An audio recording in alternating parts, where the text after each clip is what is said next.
On this video, I'm going to show you how to use a Swiffer to clean your car windows.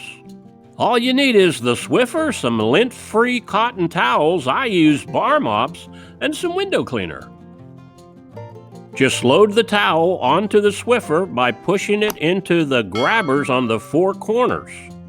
Then all you have to do is spray it on and wipe it off. And the cool thing is, you can do it from one side of the car. For example, sitting in the driver's seat, you can clean the entire windshield on the inside without having arms like an orangutan.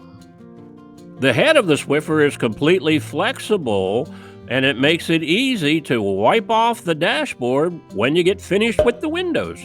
You should be able to buy everything you need locally, but for those who want to shop at Amazon, we'll put a link to our Amazon affiliate store in the video description.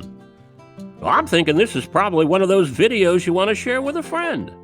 Thanks for watching.